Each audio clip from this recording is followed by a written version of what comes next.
একজন কমেন্ট করেছেন যে মুরগি ফিট পায়খানা করছে তাহলে কি করণীয়, মানে কি করবেন।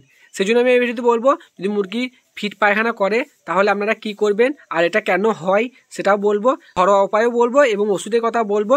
আপনারা সেই অনুযায়ী করবেন, দেখবেন আপনারা ভালো রেজাল্ট পাবেন। সেই জন্য ভিডিওটি শেষ পর্যন্ত দেখবেন।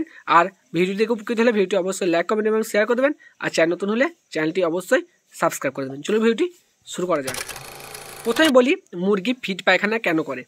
মুরগি ফিট পায়খানা করে বাচ্চা অবস্থায় যদি খাবার টান পায়, মানে বাচ্চা অবস্থায় যে খাবারটা খাওয়া প্রয়োজন সেই খাবারটা যদি না পায়, বড় অবস্থায় অতিরিক্ত খাবার পাওয়ার জন্য ওটা ফিট পায়খানা হয়। আর একটা কারণে ফিট পায়খানা হয় যখন খাবার চেঞ্জ করেন, মানে ধরুন স্টার্টার থেকে যখন ফিনিশার খাবার খাওয়ান তখন ফিট পায়খানা করে।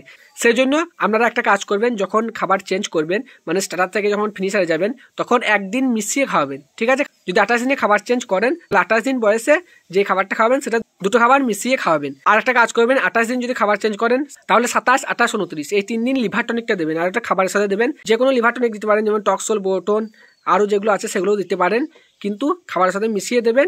আর 1000 পাখিতে 100 ml হিসাবে দেবেন, ঠিক আছে। দেখবেন ফিট পায়খানাটা হবে না।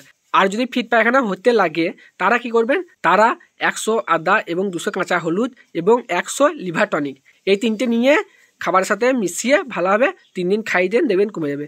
এরপর যদি না কমে তখন কি করবেন, গ্রোজাইম বা কার্বোজাইম এই ওষুধগুলোর মধ্যে যে কোনো একটা নিয়ে এসে খাওয়াতে পারেন, দেখবেন পুরোপুরি ঠিক হয়ে যাবে। এই ভিডিওটি এই পর্যন্ত। আগে জানতে থাকলে অবশ্যই কমেন্ট করবেন। আবার দেখা হবে পরের ভিডিওতে। সকলে ভালো থাকবেন, সুস্থ থাকবেন, ধন্যবাদ।